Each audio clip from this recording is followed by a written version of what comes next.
very good evening and welcome to Hope TV News Watch this second day of October 2020. Thank you so much for joining us on this live broadcast.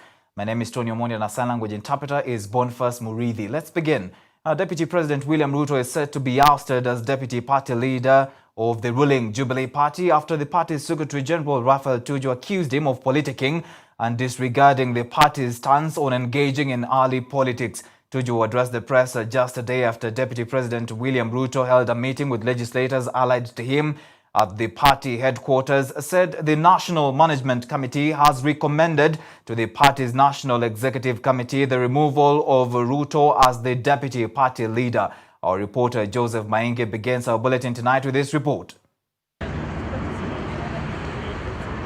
The unending tug-of-war within the ruling party Jubilee has now taken a notch higher. And just a day after Deputy President, who is also the Deputy Party Leader, William Ruto, met a section of Jubilee MPs at the party's headquarters in Pangani, as another faction met elsewhere, the party's National Management Committee has recommended to the National Executive Committee to remove Deputy President William Ruto as the party's deputy for, among other reasons, opening a rival office at such a time when the country is focused on development issues. The DP ceases to be Deputy Party Leader after he opened the so-called Jubilee Asili offices that is reserved for him and his allies until such a time that this development of Jubilee Asili will be discussed at the NEC.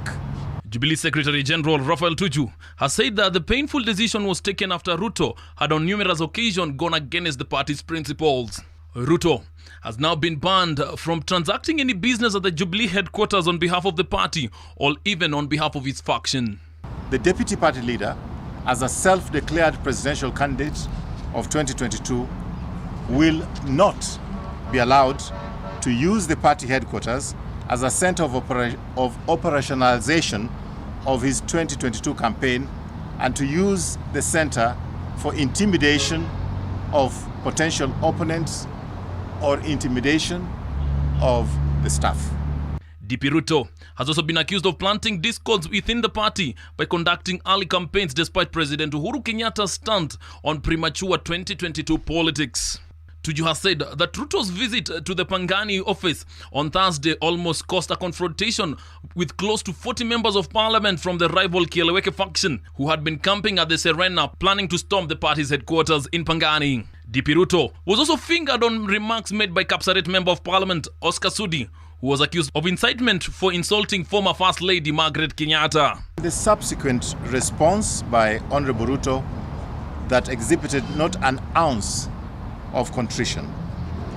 Some of the abuses have been expressed in the most primitive and vulgar vernacular.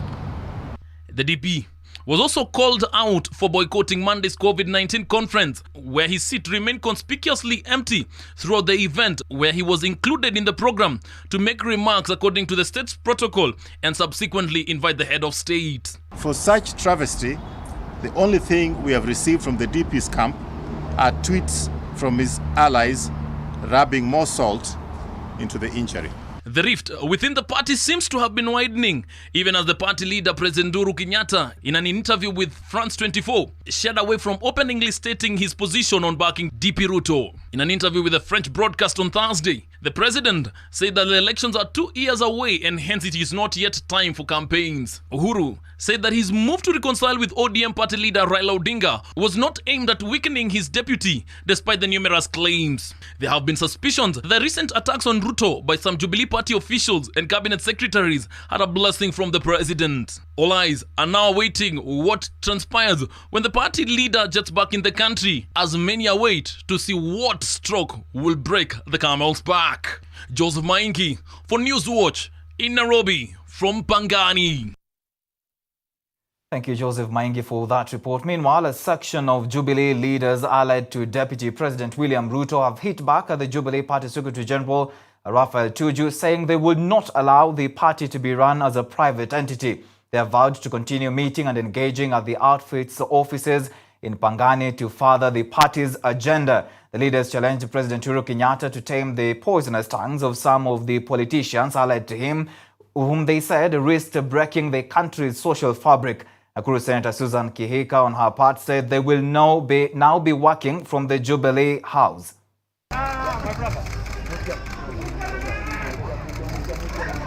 Tuju amekuja press conference akasema lazima wote tushike huduma namba.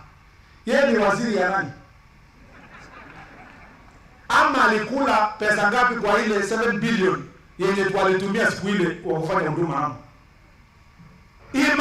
Raphael Tuju must be investigated. What is his personal interest in huduma number? Or he is looking for money to pay his debt that has been publicized across the country.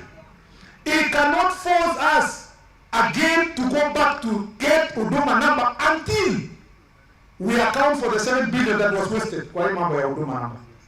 Because if we must unite this country, we must move forward. And I want to tell Tuju, you are part of the cabal, a group of people in this country who believe that public institutions should be privatized. Na nimesikia amesema ati sisi wenye tulikuwa huko jana ni wakora. Nimwambie hivi, awe ready. Sijui kama ni jeshi ataleta ama ni nini atafanya, but hata hao hataki kutumiwa vibaya. Kuanzia Monday, Your Excellency, me are moving into Jubilee House. Nataka kuona akitutoa huko, si nini watu wanakunipatia kiti ili niende ni represent. Asubuhi mapema. Na pia mkapatia deputy president. Kwa hivyo Jubilee House is for all of us. The party of Jubilee is for all of us. And we shall continue. Na ndio maana tuliona Your Excellency wakisema Msabweni tumewachia ODM. Na hawa wakora Your Excellency tuangalie sana. Wasikuje wafike 2022 waanze kusema ati hatuna presidential candidate, tunawachia ODM. Because these are ODM sympathizers. Tumekubaliana mambo itabadilika, mjadala itabadilika, gumzo itabadilika. Na gumzo ambayo itabadilika, tumeongea siku mingi mambo ya kabila hii na kabila ile. Sasa tumesema hiyo mambo ya makabila tutakomesha, tuongee mambo ya mahasla. Mambo hatutaongea ya mamlaka na power, tutaongea mambo ya empowerment. Mambo hatutaongea ya positions ya watu wakubwa, tutaongea mambo ya jobs na nafasi ya kazi kwa watu wadogo.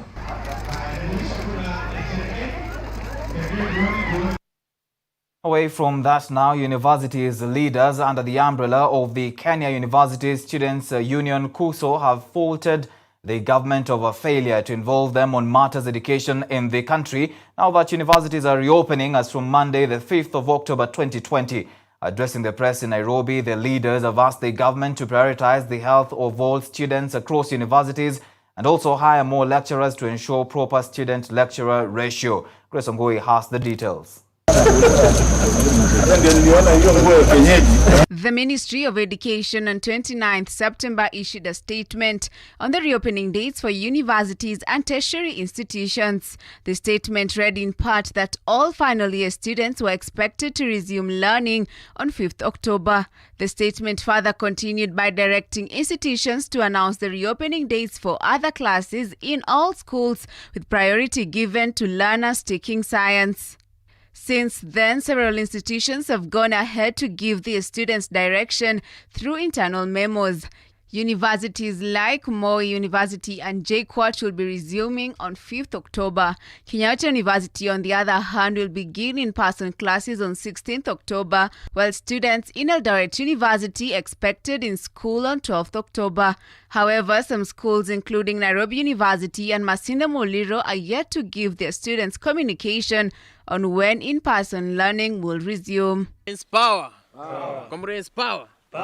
Student leaders of universities allied to the Kenya University Students' Organization, KUSO, speaking on behalf of students, have lamented that the Ministry of Education has sidelined their opinion in a manner that directly affects them, such as the reopening.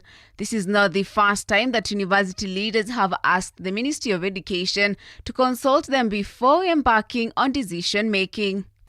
Now, as Kenya University Student Organization, we would like to emphasize that the Minister of Education, Professor Magoha, the reason as to why he is so much having a lot of inconsistencies in whatever he is doing is simply because he doesn't consult. He is not consulting students. He is not consulting anyone. He is becoming like a dictator. And you see, this pandemic, we cannot handle it, all of us, without really consulting all the stakeholders. So as students, we call upon the professor to ensure he comes down to those students. You cannot dictate how students should be governed without consulting them. The statement by Education Ministry sparked emotions for learners who claimed that resumption of schools within a week will be a short notice for preparations. The abrupt reopening of schools, according to KUSO, is in bad taste as parents have been through a difficult financial time during the COVID-19 pandemic. The leaders are calling on the government to step in and give a solution to the matter of great concern. You will remember that after the CS of Education, that Professor Magoha, after he said the reopening of schools will start with final years, we would like also the Minister of Education to ensure it gives ample time and also time for parents to prepare and get enough money to support the education of those students. Comrades power. Comrades power. Mimi naomba rais kwamba karo ya mwaka huu na mwaka ujao aondolee wanafunzi, atakuwa amepunguzia wazazi mzigo mkubwa ambao unawateza sasa hizi. Even as this issue arises, another headache remains to be the disbursement of HELB loans to students who have taken to social media to complain delayed disbursement of funds. KUSO chairman Anthony Manyara has pointed out that failure for the loans board to disburse money on time will lead to strikes by the students. We are going to demonstrate, and we are going to talk to all the mainstream media. We are going to tell them HELB is mistreating students, and we would like to tell them and to warn them, should students go back to school without getting that M-Pesa message of HELB, then it won't be the same again. The Education Cabinet Secretary went around universities in the country to check on their preparedness for reopening and the measures they had put in place to curb the spread of the virus. The student leaders have various proposals, including supplying students with masks and sanitizers ahead of reopening. Grace Wangoi, Hope TV News Watch. Still on education matters, the Ministry of Education has released new guidelines and safety protocols for implementation by all teacher training colleges in the country. This follows Education Cabinet Secretary Professor George Magoha's directive on 29th of September 2020 on progressive resumption of in-person learning in tertiary institutions. The ministry has further revised the academic calendar for teachers training colleges in 2020 as per the Cabinet Secretary's directive. Here's Alice Diana with this report.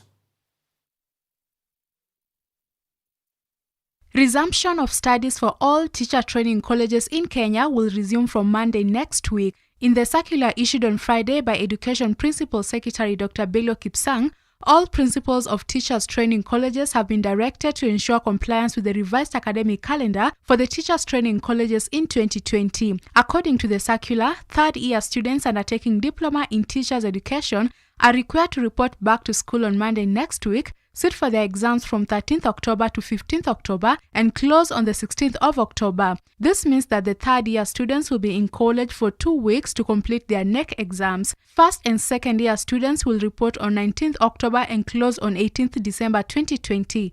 This means that the continuing students will be in college for 9 weeks for their third term. Final year students undertaking their course in primary teacher education will report back on Monday next week, sit for their exams from 23rd November to 2nd December and close on 3rd of December. Those undertaking certificate and diploma on early childhood teacher education will also report back to school on Monday next week, sit for their exams on 20th to 23rd October and close on 24th October. Second year ECDE students will resume their classes on the 26th of October and close on 18th of December this year. Among the protocols announced by Education PS Bello Kipsang are that all teacher training colleges are required to engage with trainees to build confidence on COVID-19 preventive and control measures to ensure health and safety of the college community. Maintain updated biodata of all trainees and staff and contacts of their parents or guardians for easy management of COVID-19 related emergencies. The institutions will also be required to ensure the trainee transportation in college buses comply with the legal notice number 50 of 6th April 2020 on capacity. Ensure adequate security and safety measures, including provisions of a fence or barrier and guards to restrict unauthorized entry into and exit from institutional premises. Other protocols include principles to ensure educational facilities that were used as quarantine centers are disinfected and confirmed safe and ready to resume operations. Establish mechanisms for mental, psychosocial, and spiritual support to learners, staff, and parents. Respective institutions will also be required to constitute a COVID-19 response committee and maintain strong networks with the nearest health facility. Dr. Kipsang said the 2021 academic calendar will be released at a later date. For Hope TV Newswatch, I'm Alice Diana. On to COVID-19 situation now. The country has recorded 210 new coronavirus cases after testing a sample size of 3,065, raising the country's total number of infections to 38,923. In a statement, Health Cabinet Secretary Mutahi Kagwe said 205 of the new cases are Kenyans, while 5 are foreigners. 141 are males, while 69 are females. The country also recorded 91 recoveries over the last 24 hours, with 77 drawn from the home-based care program, while 14 were from various health facilities, raising the country's total number of recoveries to 26,114. In terms of county distribution, Nakuru County leads with 75 cases, followed by Nairobi with 37, Mombasa 15, Trans Nzoia 13, Kakamega 11, Kilifi 8, Uasin Gishu 8, Kisumu 7, Kiambu 7, Machakos 7, Bungoma 5, Kisii 3, Elgeyo Marakwet 2, Nandi 2 cases, Taita Taveta 1 case, Kajiado, Meru, Murang'a, Kericho, Baringo, Laikipia, Embu, Vihiga, and Narok 1 case each. And President Uhuru Kenyatta has reiterated the country's support towards the total elimination of nuclear weapons for a safe nuclear-free world. Speaking on the occasion of the high-level plenary meeting of the UN General Assembly to commemorate and promote the International Day of the Total Elimination of Nuclear Weapons, President Kenyatta said nuclear rivalry has continued to increase across the world, watering down intergovernmental efforts towards ending nuclear arsenals. 3 months ago, the world marked the 75th anniversary of the atomic bombings of Hiroshima and Nagasaki. The memory of that morning of August 6, 1945, and the general devastating effects of nuclear weapons on humanity, biodiversity, and the environment reaffirm the global nuclear disarmament and the total elimination of nuclear weapons are the absolute guarantee against the use or threat of use of nuclear weapons. The full implementation of international conventions and treaties aimed at achieving global nuclear disarmament must therefore remain a priority for all our nations. 5 decades after the 1968 Treaty on Non-Proliferation of Nuclear Weapons, an alarming number of nuclear weapons are unfortunately still in existence. We continue to witness an increasing nuclear rivalry, modernization of nuclear weapons, including their delivery mechanisms, and weakening of intergovernmental arrangements aimed at curtailing nuclear arsenals and their ultimate elimination. As a state party to the African Nuclear Weapons Free Zone Treaty and the 1996 Comprehensive Nuclear Test Ban Treaty, we reiterate our long-standing commitment to the total elimination of nuclear weapons for a safer, nuclear-free world. As we approach the 10th Review Conference of the NPT in 2021, we call for renewed momentum among all states to implement their disarmament commitments. My delegation commends the progress made so far, particularly in the establishment of nuclear weapon-free zones, the voluntary renunciation of nuclear weapon programs, and countries withdrawing nuclear weapons from their territories. So we therefore call on the nuclear states to join the universalization of the NPT Treaty and to commit to complete nuclear disarmament. The prospect of total war, with the certainty of mutually assured destruction, is not a credible stance for our civilization. Well, that story takes us to a short commercial break. We'll be back after the break with more news. Keep it Hope TV.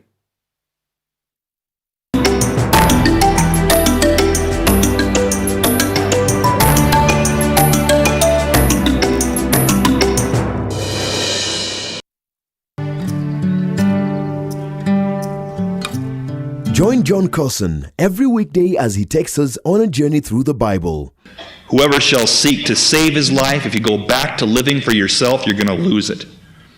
But whoever shall lose his life, give up his life for my sake, he shall preserve it. Enjoy interesting, knowledge-packed, yet simple teachings through his humor and in-depth understanding of God's Word. The last people that tried to put God in a box, literally, he rose again. He wouldn't stay in their compartment. If God was small enough for me to figure out, he wouldn't be big enough for me to worship. Tune in to Hope TV for John Cousin every 10 p.m., 4 a.m., and 10 a.m. weekdays on Hope TV, where you look and live.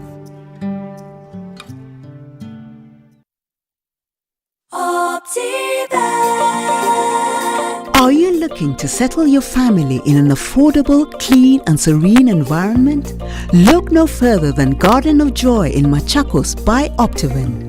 The project strategically sits between the Mua and Koma Hills, providing you with beautiful landscapes, fresh air and a much-needed break from the hustle and bustle of the city. The Garden of Joy also comes with a jogging track, a meditation park and a children's play area, making it the perfect location to set up your countryside home. Get your value-added plot at only 1.295 million shillings. We also have flexible payment options of up to 12 months. Call us today on 0702 8310 83 or visit www.optiven.co.ke. Optiven,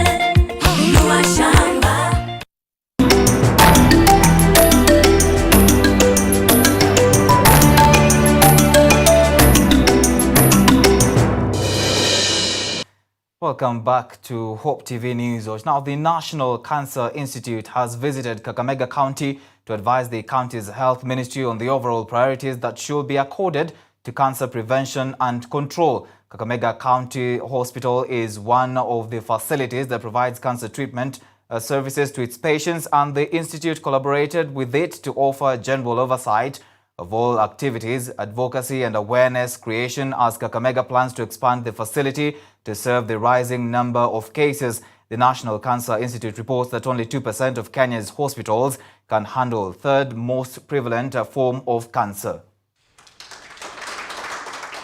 We are happy to host the Kenya National Cancer Institute in Kakamega.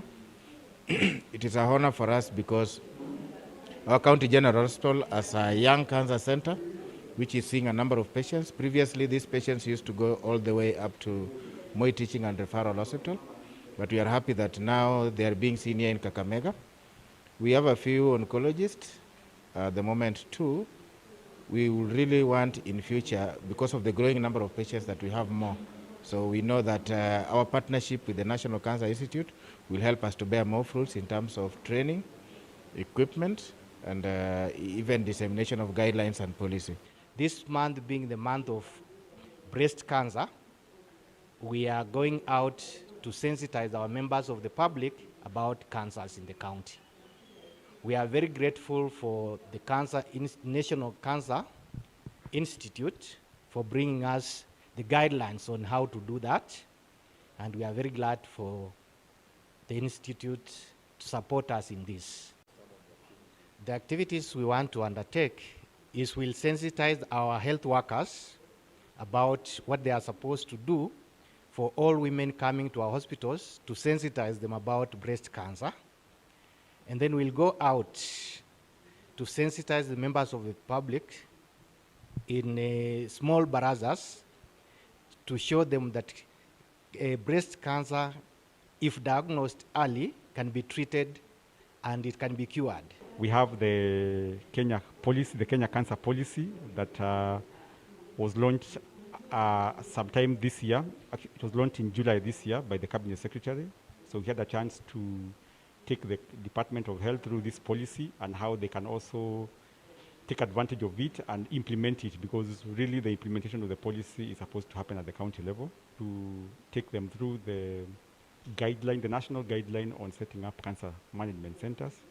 So this guideline really talks about issues around human resource, issues around infrastructure, issues around equipment. A 75-year-old Italian investor has appealed to Chief Justice David Maraga to order the retrial of a case in which another Italian investor and 2 Kenyans were recently acquitted of charges of conspiracy to defraud him.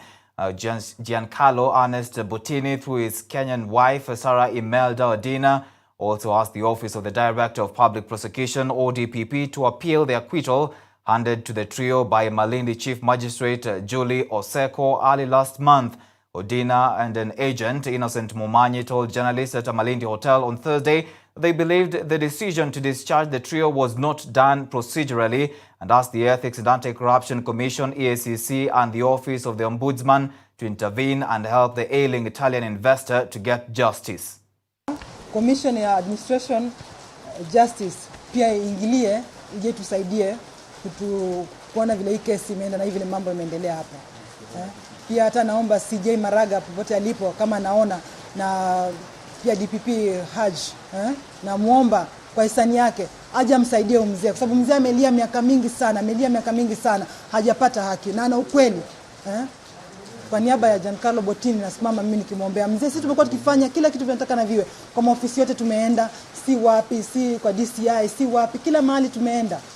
Tukitafuta, tukifanya hivyo watu ambia makaratasi yote tunaleta, ushahidi wote tumeleta, washahidi wote tumeleta. Hakuna kitu cha urongo tumeleta. Sisi tumeleta ule ukweli. Hakuna kitu tumepeleka pale forgery. Tumekuwa tukileta kila kitu cha ukweli. Company registrar tumeenda, kila kitu kwa lands, kila kitu tumeleta cha ukweli. Hakuna forgery tumeleta. Sisi tumeleta yote ya ukweli. Originals zote tuko nazo. Hata hivi ninavyoongea, hizo apartments zenye zimenini, hizo apartments ambazo ziliuzwa, hii niko nayo hapa, ni original niko nayo hii hapa. Original zote niko nazo, hizi ni original. Hiyo apartments zimenunuliwa. Unaona? Kila kitu niko nacho cha ukweli. Hasa nataka hii ruling ambayo ilifanywa hapa, sikuridhika nayo, ije iangaliwe tena, na naomba serikali sichukue muda mwingi, kwa sababu ule mzee naye anangoja, miaka zake ni hizo. Hata hivi ninavyoongea hivi sasa, mzee hii kitu imemshutua pia, amerudi tena hospitali. For hii ruling itoke, ile pati nyingine ilikuwa ishajua tayari kuwa wameshinda kesi. Walijuaje? Hiyo sasa ndo hapo ndo kuna swali. Walijuaje wakatuma message huko wamesema ile kesi washashinda? Sasa cha kushangaza, sisi tunataka haki tendeke ya kwamba wao walijuaje washashinda hiyo kesi. Tumekuwa hii ni nauli inatumika, ni pesa, watu wana kazi zao, anaruka na ndege anaenda huko, nikifuatilia huko nikiambiwa njoo kesho kutwa, na bado nikifika naambiwa tutatuma kwenye email unasubiri, unaambiwa nitatuma kesho. Ukiambiwa kesho njoo Monday ukikuja nitaiongelea chambers, nitaitoa kwa open court. Bado inashangaza sana.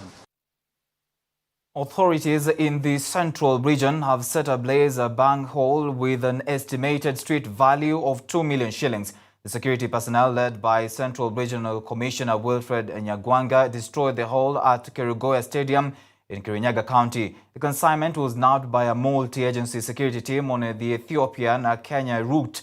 The authorities said that they will not relent in the crackdown, saying Kirinyaga County had become a hotspot for bank trafficking. They have at the same time warned those engaging in the business that their days are numbered.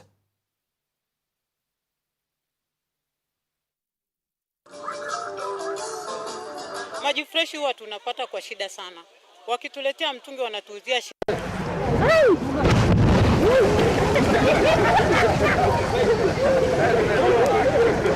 Serikali ile weight tumeweka katika kupambana na uranguzi ya madawa ya kulevya, sana bangi issues that we are having now, most of these drugs are coming from across the region, especially from Ethiopia, where I understand that the bank is now getting close to central region.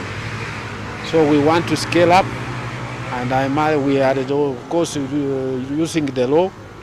Most of these consignment have been criminals have been taken to court.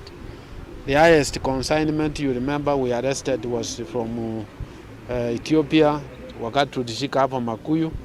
Ilikuwa na worth over 4 million. Last week tulishika huko Juja na we uproot millions of bangi for a lot, and I must appreciate some of our police officers because in Juja the criminals we are out to bribe police officers to the tune of almost 700,000, but the police refused and the guys were taken. Those are the kind of officers we want to use going forward.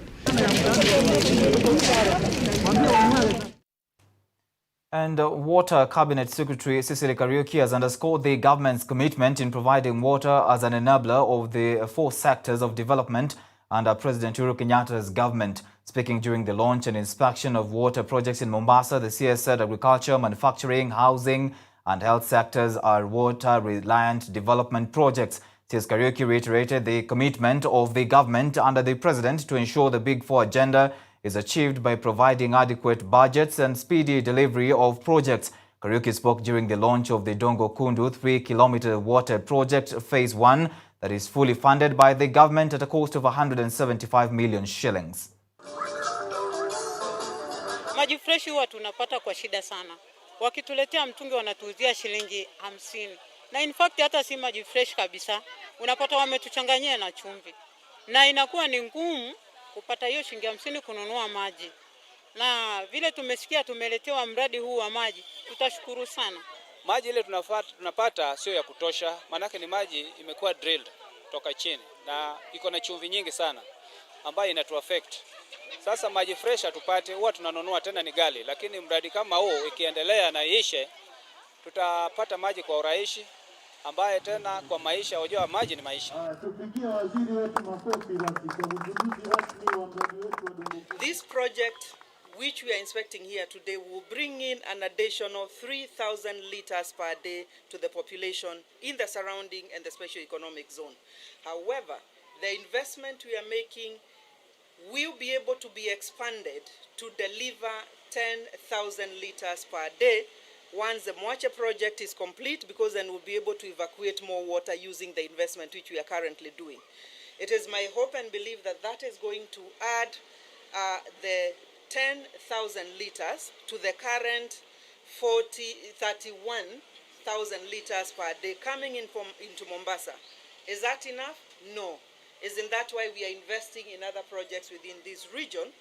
But finally, it is our target to be able, by the year 2030, to have better water sufficiency for the population in Mombasa, but across the country. Today, we are at about 62% water sufficiency across the country. It means we have about 40%, 38-40% way to go to be able to have potable water to the population in Kenya today.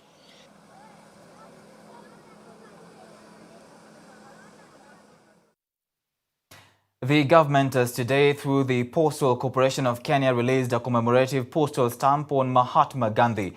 This was during the commemoration of the 14th United Nations National International Day of Non-Violence and also the 151st birthday of Mahatma Gandhi, leader of the Indian independence movement and pioneer of the philosophy of non-violence. Cabinet Secretary ICT Joe Musheru said the post office remains the most accessible, effective and time-tested communications platform in Kenya, with a vast network and varied product portfolio that greatly benefits the general public countrywide. In the celebrated movie Gandhi, Sir Richard Attenborough says that this little man with the loincloth, who brought down an empire which once claimed that the sun could not set on its empire, did not boast any scientific achievement or any artistic gift, but he used the potent power of the truth to move the world. It is that man whom Rabindranath Tagore christened the Mahatma that we celebrate. We are what we are because of the input and the values and the ethos that were brought about by this great man. We celebrate the birthday today, as we also celebrate the United Nations Non-Violence Day. I am happy that even today also we are releasing a new stamp. Particularly striking this year for the 2nd October event is the release of a postage stamp by the government of Kenya through Postal Kenya. This is, as you know, it doesn't happen every day or every year, and we view this as a recognition of the government of Kenya of the great work, the life and legacy of Mahatma Gandhi, and how it has influenced life and works of people around the world. Now, experts have warned Kenyans against working just for money, but for purpose and resilience. Our reporter Teresia Njenga had a conversation with experts on working ethics and attitudes and prepared this report for us.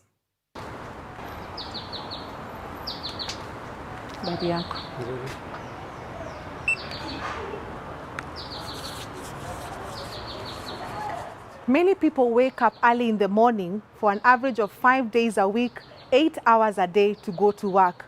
But why do we actually work? I went out to the streets to ask people on why they work, and this is what some of them had to say.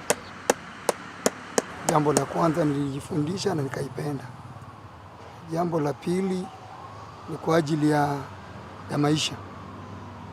Kwa sababu maisha ukiangalia katika kitabu cha Mwanzo Genesis inasema ya kwamba alianzisha kazi ni Mungu mwenyewe. I want to make money, and also my son motivates me.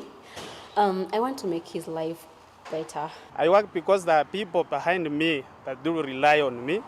So, responsibilities of the family. First is the excitement, especially in what I do. Always looking forward to do it, once again every day. It is clear that attitudes vary from person to person, and some people seem to have less positive perceptions of work and associate it with the biblical fall of man. I spoke with Reverend Juliet Mahogo, the Deputy Regional Overseer of Sitam Southern Region and Senior Pastor for Sitam Embakasi, on some of the truths contained in the Bible about work. Man is actually a co-creator with God. And God has called us to co-labor with him. And when we see in the account of Genesis, God gave Adam work before the fall. So really work is not a consequence of the fall. It preceded the fall. And can you imagine how life would be if you just wake up and do nothing? According to Gallup's 142 countries study on the state of the global workplace, only 13% of employees worldwide are psychologically committed to their jobs and likely to be making positive contributions to their organizations. The bulk of employees worldwide at 63% are not engaged, meaning they lack motivation and are less likely to invest extra effort in organizational goals or outcomes. 24% are actively disengaged, indicating they are unhappy and unproductive at work and liable to spread negativity to co-workers. The question then remains, why are many not committed or enthusiastic about work, and how can we get the right mindset to be productive in our daily work? Anthony Gitonga, a leadership author, speaker and coach of The Work Shift, among other books, delved into this matter. Engagement statistics in the workplace is affected by a couple of things. Number one is perception. People's perception about work has been informed by various schools of thought. The second area that really affects people is the beliefs they have. And what we have found in looking at workplace engagement is the whole idea of attitudes towards work. And you'll hear things like, thank God it is Friday. But you never hear things like, thank God it is Monday. How we generally behave at work often depends on how we feel about being there. Therefore, making sense of how people behave depends on understanding their work attitudes. With this in mind, what should be our attitude towards work? How can we change negative mindsets? People have challenges with work because they consider it perhaps as a means of just earning a living. Because workers work for a wage, for a pay, and they always peg the work to the pay.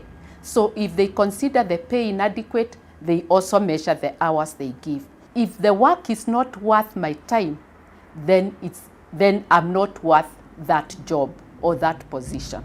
So the attitude is very, very important.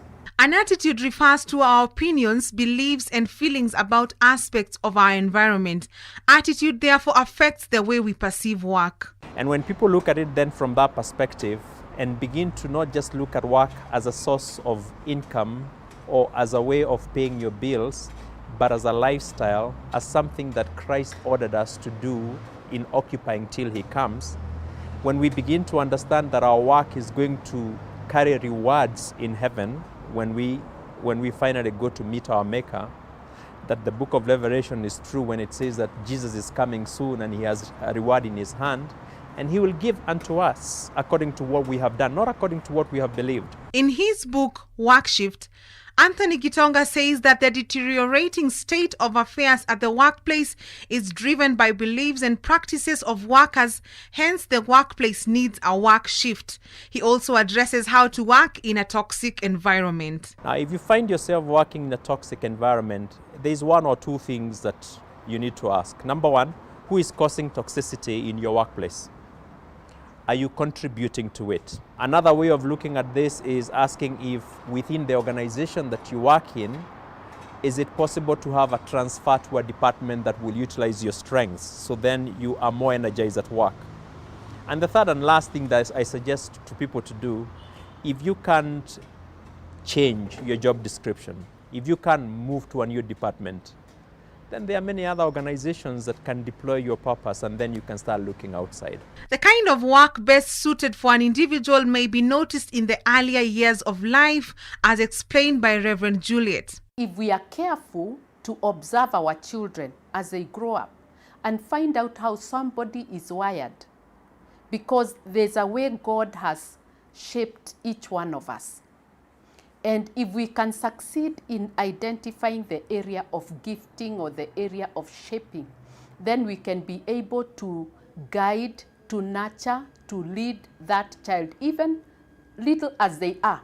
On the other hand, what can adult individuals do when they discover that they are best suited for a different career apart from their college training? I believe it's never too late to change. The key thing is to discover what I was wired for, or as we would like to say, my calling or my purpose. For example, as I'm sitting here before you, I was trained as an accountant. Yes, I was trained as an accountant. I got my bachelor's degree in it. I did all my professional exams and I passed, and I was progressing in my career. And then for me, maybe it's different because we could talk about the call of God.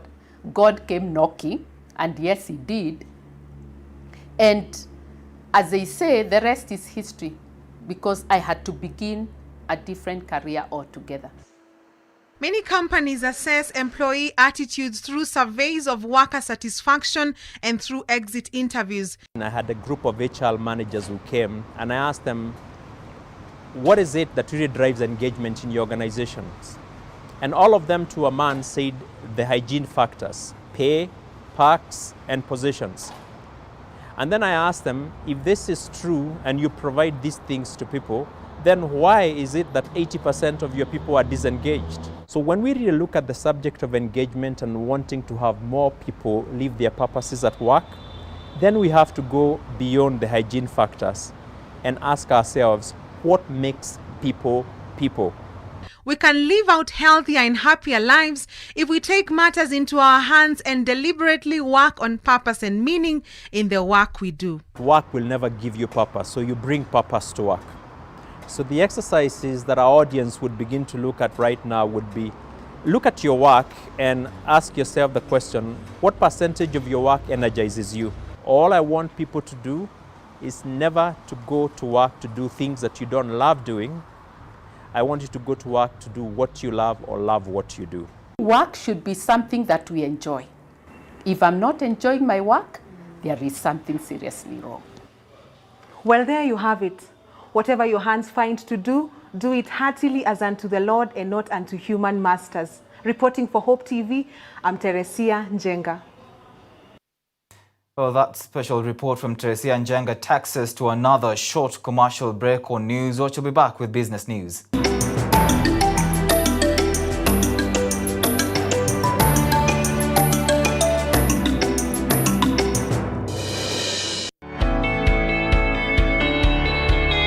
Dunia ni mali ya Bwana na vyote vijazavyo. Nguruwe ni mali ya Bwana?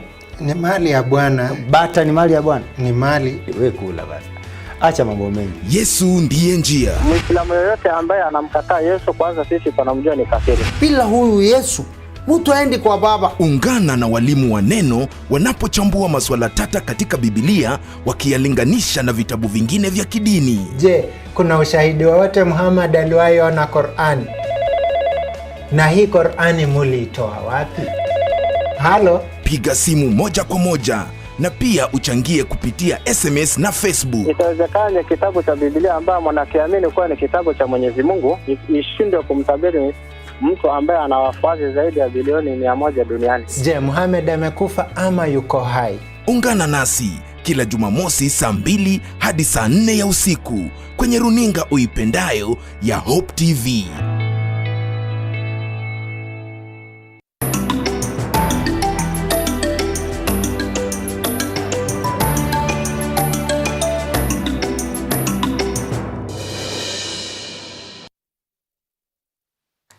Welcome back. Petrol prices in the country set to rise again by 1.12 shillings per litre effective midnight following the adjustment of the rate of excise duty by the Kenya Revenue Authority KRA. Meanwhile, the cost of diesel and kerosene is set to increase by 58 cents. KRA today gazetted changes to the annualized excise duty rate, increasing it by 4.94%. in line with the average inflation rate across 2019-2020 financial year. A litre of petrol in Nairobi is now expected to cost 106.55 shillings, while the price of diesel and kerosene will move to 95.09 shillings and 83.73 shillings respectively. EPRA is expected to adjust the maximum pump prices for all three fuels in another 12 days. The new retail prices will be in force from 3rd October to 14th October 2020.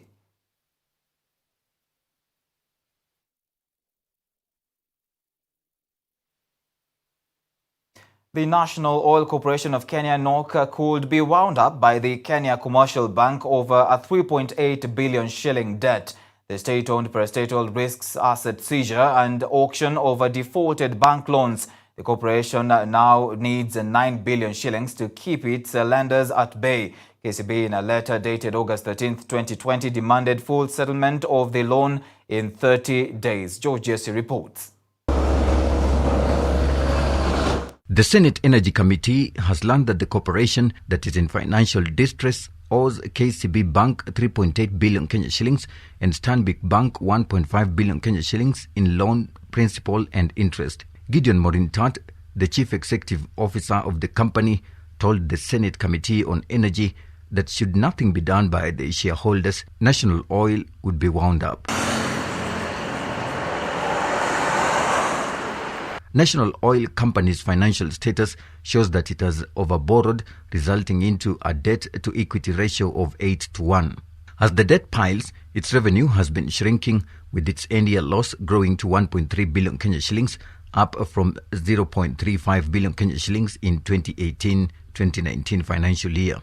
The Auditor General, Nancy Gatungu, has been tasked with conducting a forensic audit of the 5.3 billion Kenya shillings that National Oil borrowed from KCB and Stanbic Bank, with Energy Cabinet Secretary Charles Keter set to appear before the committee next week over allegations that National Oil had pledged to sell Nairobi Oil Terminal at a cost of 1.4 billion Kenya shillings as part of a deal to clear the KCB debt. Data from Petroleum Institute of East Africa puts the market share of the state-run petroleum marketer at 3.3% as at June 2019 compared to 4.4% as at December 2015. Reporting for Hope TV Newswatch, I'm Joe Jesse.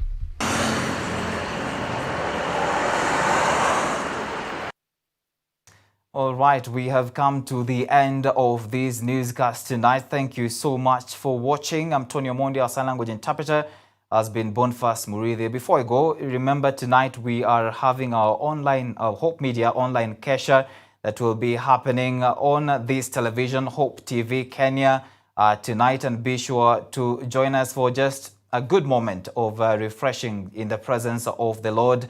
That will be happening immediately after this broadcast. Be sure to join us and do enjoy the rest of your evening. I'll see you again on Monday next week.